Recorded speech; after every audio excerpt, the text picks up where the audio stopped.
My name is Alana Lewis. I am an Altadena Childcare provider. So today was very exciting. I had the privilege of having our Senator Sasha Renee Pérez at my home. I walked her through my daycare. I really enjoyed my day with her. She did an art project with my children. She enjoyed seeing the children. She was very pleasant. And my children welcomed her. It was a wonderful day. It was a wonderful day.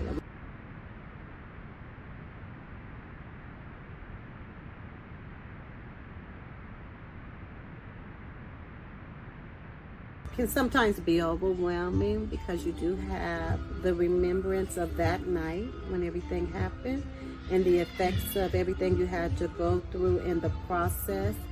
I was relocated for 6 months. And in that process, there was a lot of challenges. So I would like to walk you around and just see. I have some pictures here. This is what occurred when the fire. You see there, that's where the wall fell, which was a garage and a shed that had daycare items in it. And it was connected with my neighbor. So when that caught on fire, everything collapsed. So there was extremely a lot of damage. And this is just a picture of some of the things that I had to throw away. Look, I have a vision. Okay? Yeah, so here is my vision. I drew it out.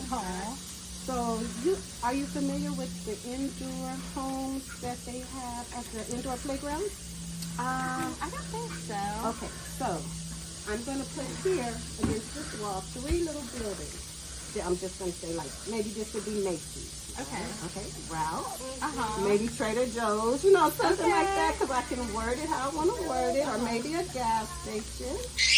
Before the fire, we had a jumper here in the corner, so I'm going to replace the jumper. We had a swing set here.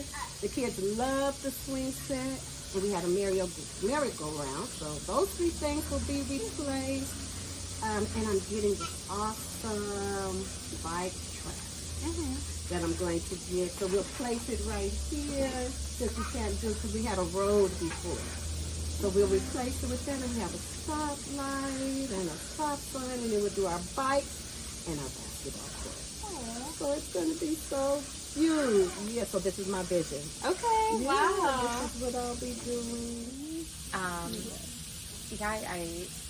I just recognize that it is a lot to go through the impact of losing your home and then also like your business, and there's just a lot to process, and then in addition to just all of the economic, like challenges too, and that process of recovery and everything. And I think for me it's really important to just try to understand from your perspective what that experience is like, especially as we have conversations, with the governor and like other folks that are making these decisions, because then I can be a stronger advocate for you all, and that's really important to me. And that's important for us too, because for so long we were, said they're just babysitting, but that is not the case, because you're dealing with little people and you don't know what they might have experienced, and you try to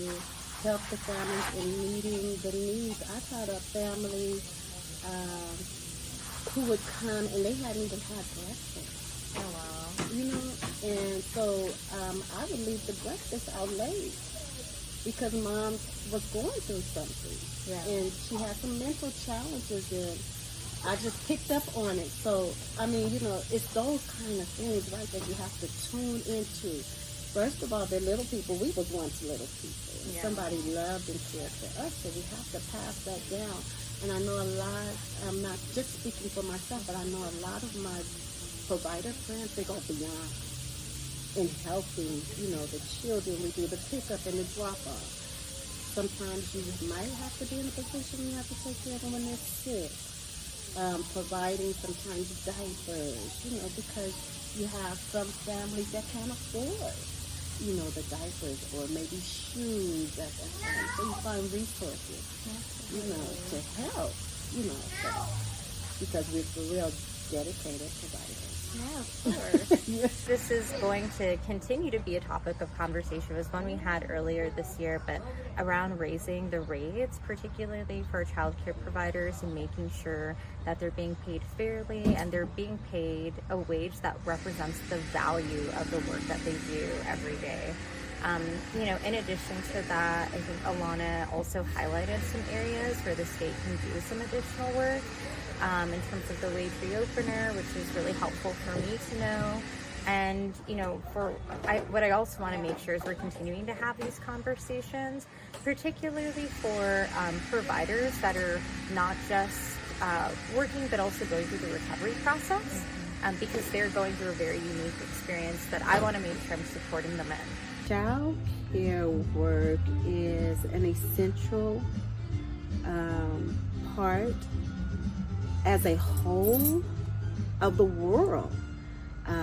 We need providers, and we need child care providers. We need teachers to help educate and provide for our small people who will one day run the country. So it's very important to support, encourage, provide the needed wages, provide the funding, the training, of course, the retirement, the health benefits, so that providers too can get what they need, because they are essential.